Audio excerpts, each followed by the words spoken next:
The words slammed into me like the sound of glass breaking against stone. "You're finished here." Adrian didn't even flinch when he said it. His grin cut sharper than the termination letter clenched in his hand. I scanned the boardroom. Not a single person looked at me.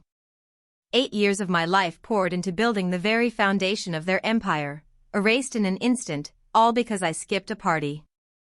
I walked out in a daze, clinging to silence as though it were armor, not realizing this was the moment that would set everything ablaze.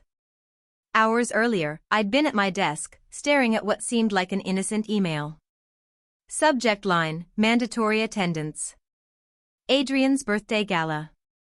I sat there staring at the screen too long, the glow reflecting off an empty coffee cup beside me. Mandatory? For a birthday party? My fingers hovered above the keyboard, but I didn't type a reply. I couldn't waste hours on champagne toasts and empty speeches, not tonight. Not when the final line of code for a security algorithm, worth nearly $1 billion, pulsed on my screen like a heartbeat on a hospital monitor. My name's Lila Hargrave, lead systems architect. Some people called me the firewall with a pulse. For 8 years, I gave every piece of myself to this company. Sleepless nights. Weekends lost in server rooms. Fixing flaws before anyone else even spotted them, while others played politics. I built the shield that kept their empire from collapse. Adrian Blackwood, on the other hand, built absolutely nothing. The CEO's golden nephew parachuted straight into a vice president chair with a resume thinner than the cocktail napkin his offer letter was probably scribbled on. Charming, entitled, obsessed with control. People whispered he had a short fuse, and an even longer memory when someone crossed him. My phone buzzed against the desk, dragging me back. One missed call from Mom. A text followed. "Sweetheart, will you make it for dinner tonight?" My chest tightened. She'd been in and out of the hospital for weeks. I typed back quickly, "Tomorrow. Just need to finish this push." That wasn't a lie. This update wasn't simply important, it was critical. The algorithm I'd built wasn't just another product. It was the backbone of our global security network. If I didn't close the patch tonight, the next board meeting would be a bloodbath. Another notification slid across my screen, a Slack message from a colleague. Word is Adrian hates anyone who skips his party. Says it's a loyalty test. I smirked. A loyalty test? My loyalty was to the work, not the wine. I began typing a reply when another ping came through, this one heavier. He was joking. Or maybe not. Careful, Lila. I checked the time, 9:40 p.m. I turned back to my code. The party would pass, but this system was everything. What I didn't know then was that ignoring one invitation would cost me everything by morning. At 9:15 a.m., I walked straight into an ambush. The executive boardroom felt colder than usual, its glass walls reflecting a skyline that suddenly looked foreign to me. Adrian Blackwood stood at the center as though the entire building belonged to him. His navy suit was tailored sharp enough to slice through the air, a smug smile playing at his lips. Behind him sat his uncle, the CEO, arms folded, his expression carved from stone. He didn't say a word. "Lila," Adrian said, rolling my name off his tongue like it was bitter. "Thanks for coming on such short notice." I set my hands on the back of a chair, waiting for context. None came. Adrian adjusted his tie, his eyes glittering with something that wasn't professionalism, it was triumph. "As of this morning," he began, his voice calm but cruel, "your employment is terminated. Effective immediately." For a split second, the words didn't land. Terminated. My mind scrambled, budget cuts? Restructuring? A project gone sideways? But Adrian kept talking, every syllable cutting into me like thin blades of paper. "You've shown a lack of commitment," he continued. "Skipping last night's event? Not a good look for someone in your position. We need team players. People who fit our culture. My throat burned, but I said nothing. Silence filled the room until it pressed tight against my ribs. Culture. I had carried this company for 8 years. Built the algorithm that kept their entire global network from crashing into dust. And this was how it ended. I had been their firewall, their anchor, the final barrier between safety and chaos. And now? I was being erased by a man whose greatest achievement was organizing his own birthday party. I swallowed down the fire rising in my chest. One word, one angry outburst, and whatever leverage I had left would vanish. So instead, I forced a faint smile, even as the room seemed to tilt beneath me. But inside, panic wrapped itself around my ribs like a vice. Mom's health insurance was tied to my job. Her last hospital stay had already drained most of my savings, and without coverage, each treatment would bleed me dry. Adrian must have caught the flicker of fear in my eyes, because his grin deepened. He leaned forward, both hands pressing flat against the polished table, and then spoke the words that would burn into my memory forever. "Don't," he said softly, "ever believe you're more important than my family." It wasn't a warning. It was a statement of fact. A reminder that none of this had anything to do with merit, or skill, or sacrifice. It was about bloodlines. And I wasn't part of his. I gathered my things without saying a word.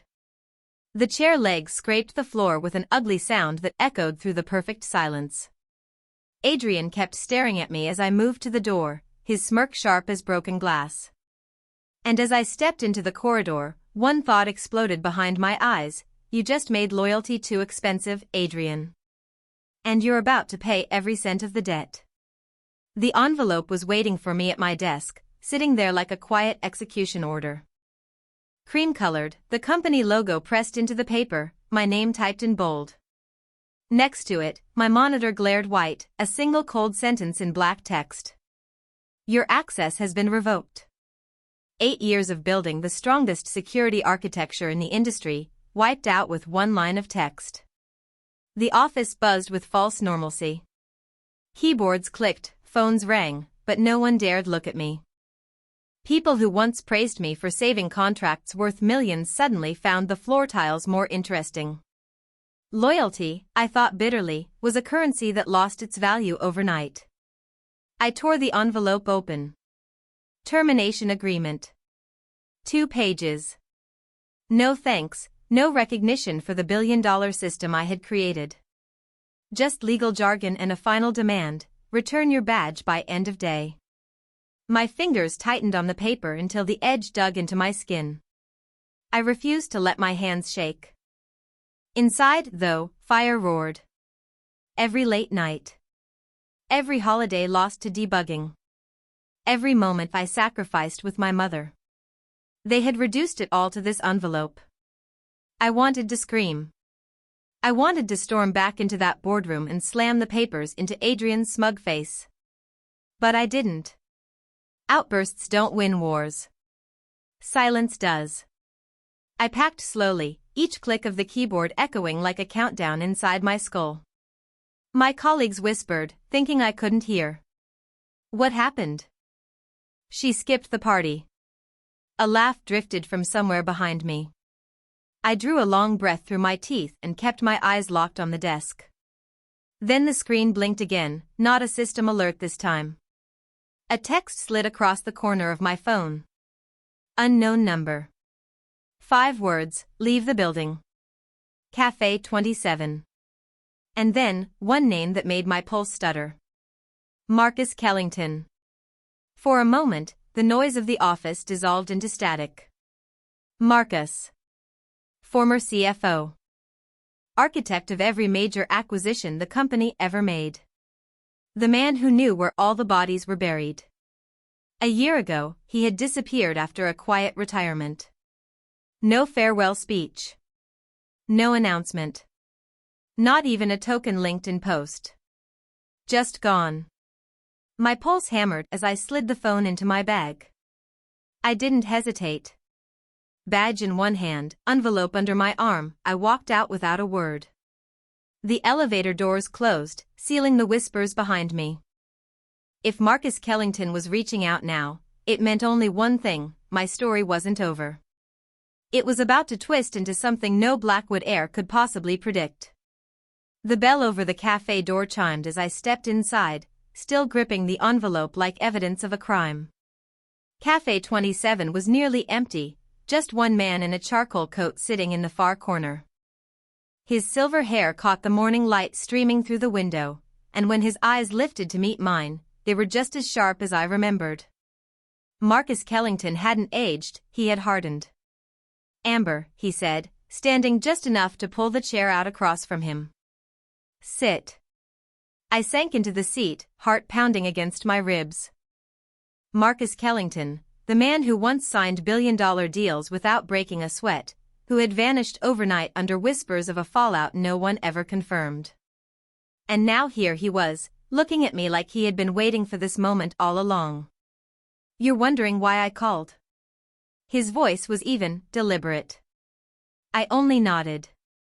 Words felt too fragile to use. He leaned in, resting his elbows on the table. "Before I walked out of that building a year ago, I set something in motion. For you." My breath caught. "For me?" Marcus gave a faint smile, the kind of smile that tasted like a secret.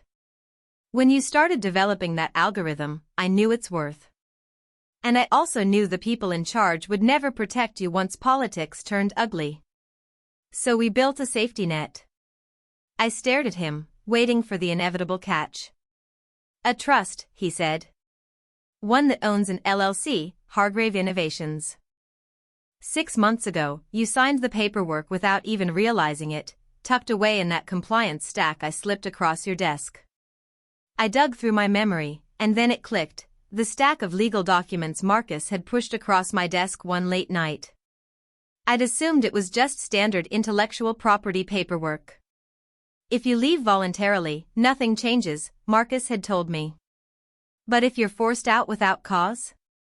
The LLC takes full ownership of your work." And now? Adrian had just triggered it. The room seemed to sway. My throat turned dry. "You're saying?" Marcus reached into his coat pocket, pulled out a small silver USB drive, and slid it across the table.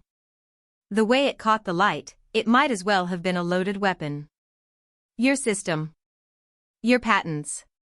Your licensing keys," he said. "All of it belongs to you, starting right now. The company just shot itself in the foot."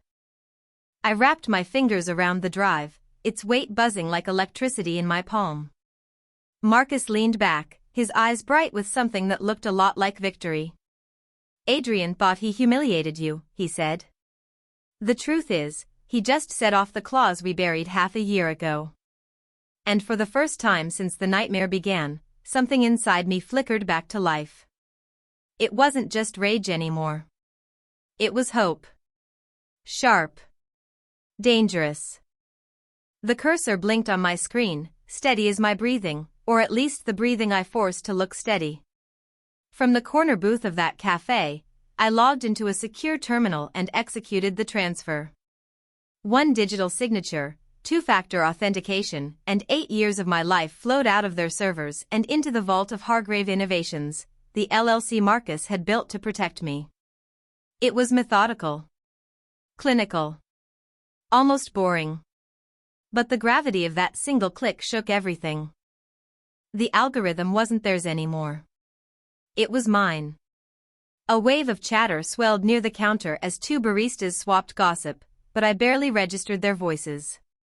My phone buzzed with a cascade of notifications, emails, Slack messages, fragments of disbelief tearing through the company at light speed. "Did you hear? They fired her. The Lila Hargrave. She practically built the backbone of our system. What the hell were they thinking?" I scrolled past the noise, my thumbs steady, even while something volcanic churned under my ribs. My badge might be dead. My desk abandoned. But in this moment, I had never felt more present. Another ping. This time, a social media update. Adrian's smug face filled my screen, crystal glass in hand, laughing with two executives as if he'd just conquered Rome. The caption read, "Leadership is knowing who truly matters." The next hashtag made my jaw clench. Hashtag Sacker Family First. I stared at his words until they blurred. A bitter laugh rattled in my throat. Leadership? Adrian couldn't organize a line at a coffee cart. And he didn't even realize that the empire he was boasting over had already slipped through his fingers. I exhaled slowly, letting the fury simmer beneath a mask of calm.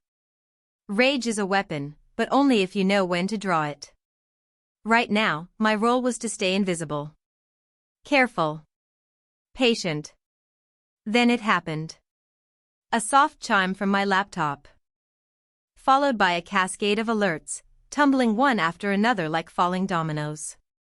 At first glance, they looked routine, just license notifications. But then I saw the subject line. System alert, deployment license expired.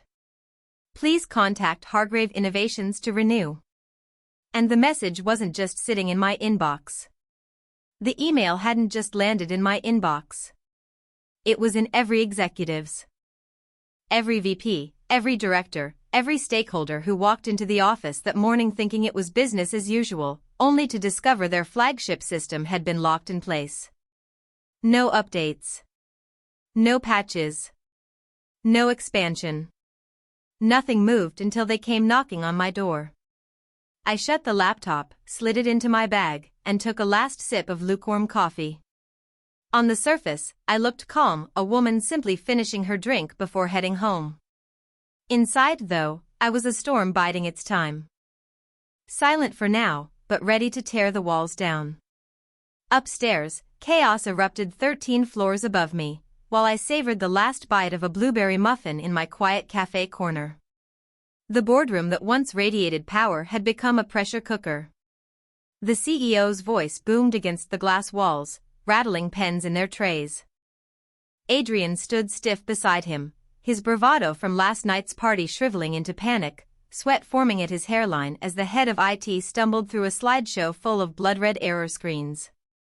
All global deployment functions are locked, the IT chief admitted, throat bobbing. Every node now requires a renewal key from Callaway Innovations. His gaze flicked toward Adrian, then dropped fast, like even the name itself was toxic. Adrian slammed his fist on the table. She can't do this. She signed a standard work-for-hire agreement. The general counsel adjusted her glasses, her voice cutting through the room like a blade. Actually, she didn't. Lila negotiated an IP carve-out tied to performance benchmarks, and she met every single one. Without her approval, you have no enforceable claim.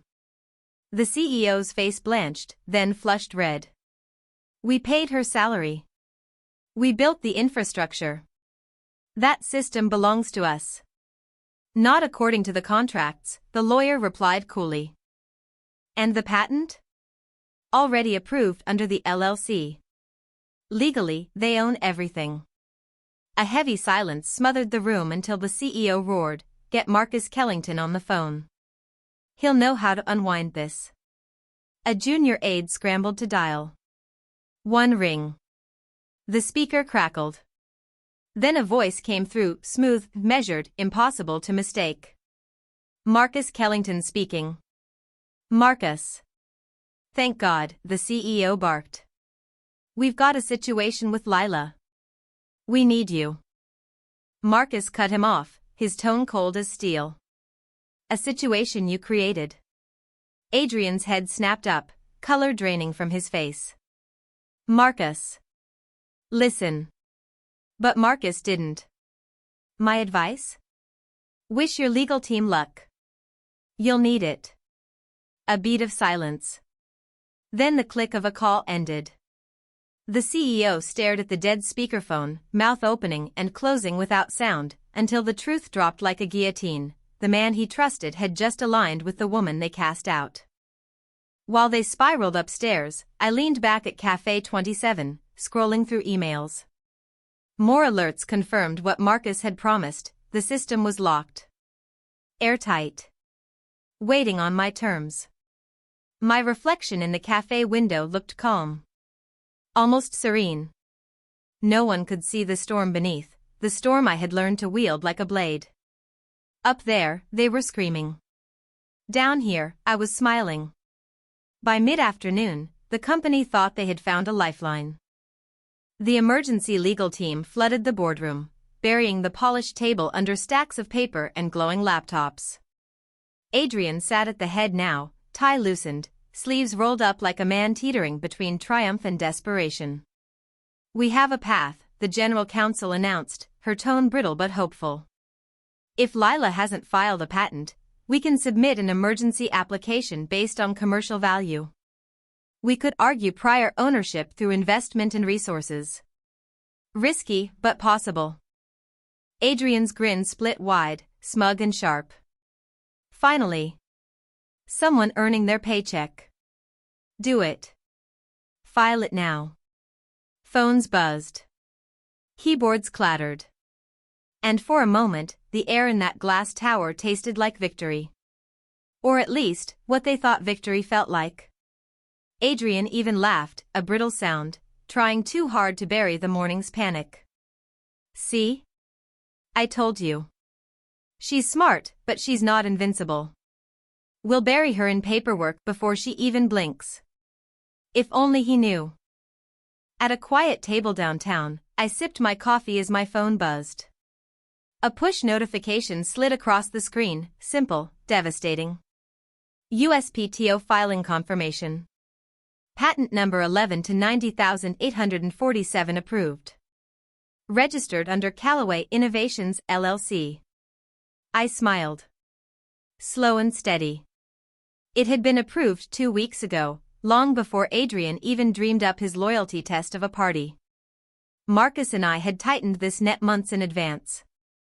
They weren't chasing a loophole. They were sprinting headfirst into a brick wall.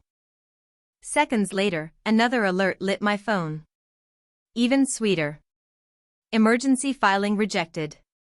Existing registration on record. Somewhere high above me, in that sterile glass box, I could imagine the exact moment when hope curdled into fury. I pictured Adrian reading those words, his victory speech choking in his throat as the weight of failure crashed down on him harder than gravity itself. I opened a secure chat with Marcus. They tried to file. J, and? I snapped a photo of the confirmation screen, added 2 words beneath it, already ours. Marcus's reply was instant. J, beautiful. Let them twist. Time for phase 2. I closed the app, slid my phone into my bag, and rose from my chair. Every movement was steady, deliberate. They still believed they could salvage this. That some last-minute filing might save them. Let them think so. False hope was its own poison, and I had no intention of offering the antidote just yet. For the first time all day, I felt something close to satisfaction. Not because I had one, winning would come later. This was better. This was watching the enemy cheer on a battlefield they didn't yet realize they had already lost. As I stepped out of the cab, an email landed in my inbox. Subject line, strategic opportunity. I opened it as the city roared around me, horns, footsteps, the rhythm of New York blending into a single wall of noise. A major competitor.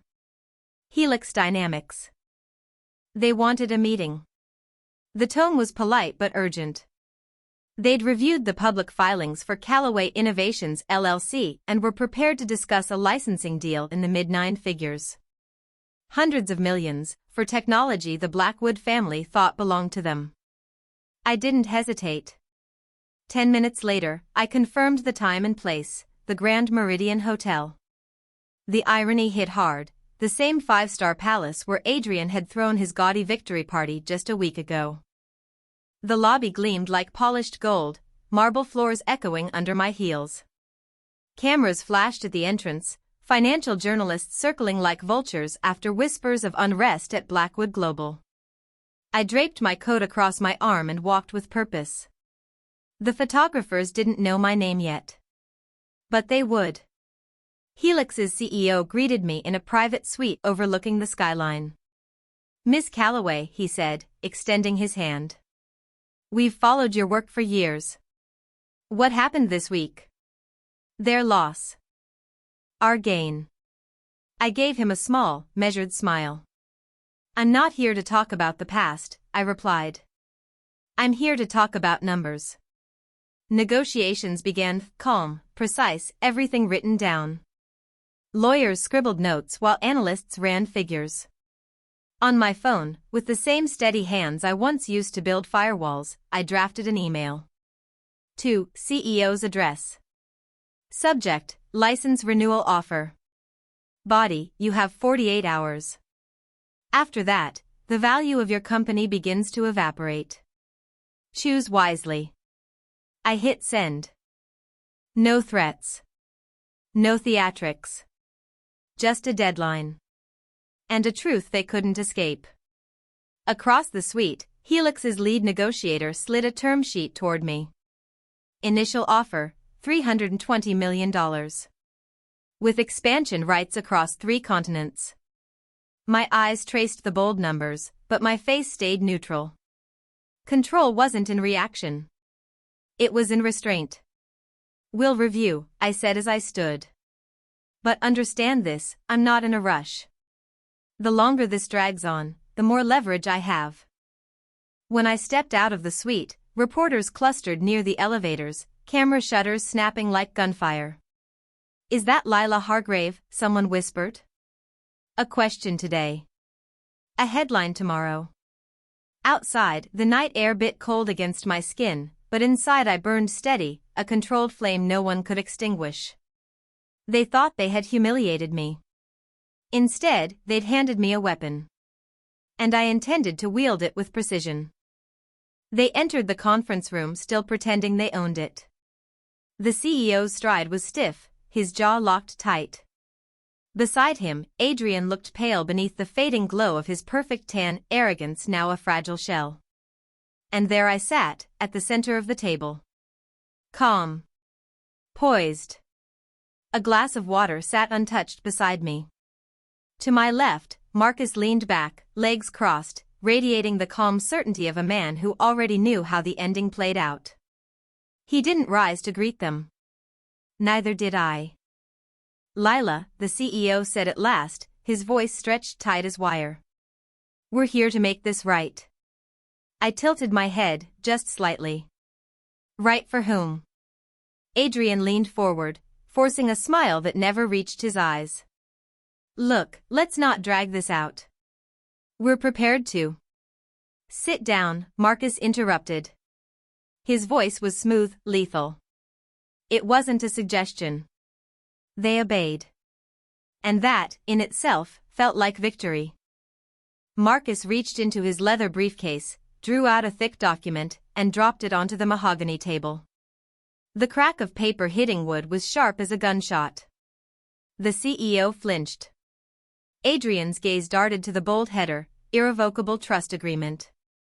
Marcus's words came slow, deliberate, each one carved into the silence. 6 months ago, this trust was executed under Delaware law. It holds a single asset, Callaway Innovations LLC. And that LLC now owns every patent, every line of code you believed was Blackwood Global's property. The CEO's face went white. "That's impossible." "It's binding," Marcus answered, his tone like steel. "You signed the original carve-out clauses yourself. I advised you to protect Lila. Instead, you let nepotism guide your hand." His eyes shifted to Adrian. And for the first time, the boy who once smirked at me across a boardroom table looked small. Pathetically small. "This," Marcus continued, tapping the agreement with one manicured finger, "is the price of arrogance. I warned you both. You chose family over competence. And now, your empire bleeds for that choice." Adrian opened his mouth, but nothing came out. The CEO sagged into his chair, glassy-eyed, as the numbers stacked in his head, $940 million, gone. I leaned forward, folded my hands on the table, and let my voice cut through the silence. Quiet. Steady. Every syllable honed like a blade. You didn't just fire me, gentlemen. You freed me. The CEO's breath hitched. Adrian stared at the floor. And me? I sat serene on the surface, while a dark current of satisfaction surged beneath my skin. For the first time, they understood. I wasn't their liability anymore. I was their reckoning. The cameras flashed as I stepped into the Grand Meridian's largest conference hall. Chandeliers gleamed overhead. Journalists, analysts, and investors crowded the walls, craning their necks for the headline everyone had been whispering about. At the center of the stage, a long table draped in navy silk bore a single plaque. Chief Innovation Officer, Lila Hargrave. I paused for a heartbeat, letting the weight of those words settle, then walked forward. Every step measured. Every click of my heels echoing like punctuation marks in the sentence I had been writing for 8 long years. Across the hall, lenses swung toward me, firing in rapid bursts. A week ago, I was a ghost slipping out of an office with nothing but an envelope in hand. Today, I was the story. I smoothed the fabric of my jacket and lifted my eyes to the cameras. Their shutters clattered like applause. I remembered Adrian's smug voice, venom dripping as he sneered across the boardroom. Don't ever think you're more important than my family. I let the memory linger for a second. Then I smiled, slow, deliberate. You were right, Adrian, I whispered, knowing the microphones might catch it. Family is everything. Yours just lost it all to me. At the podium, Helix Dynamics CEO announced the historic licensing deal. Final valuation, $940 million. My algorithm, the system they tried to erase me for, now stood as the cornerstone of Helix's global expansion. My name, not theirs, flashed across every press release, every investor deck, every headline crawling across the financial tickers. And as if the universe had a sense of humor, one headline broke live on the screens behind us. The heir who sank a fortune. The photo showed Adrian slinking out of Blackwood Global's glass tower, jaw tight, suit rumpled, the stench of failure clinging to him like smoke. His arrogance had been their strategy. His pride, their executioner. I folded my hands on the table, and something unfamiliar bloomed in my chest. Not rage. Not even triumph. Liberation. It didn't roar. It whispered. Quiet. Steady. Undeniable. For the first time in years, I wasn't defending something fragile. I was building something unstoppable. Ms. Hargrave, a reporter's voice cut through the noise, how does it feel to hold the future of an entire industry in your hands? I looked straight into the nearest lens, my reflection glimmering in its dark glass. It feels, I said softly, like the beginning. Flashes exploded again, a storm of light. And somewhere inside me, the storm I had carried for months finally went still. I had walked into this war believing I had lost everything.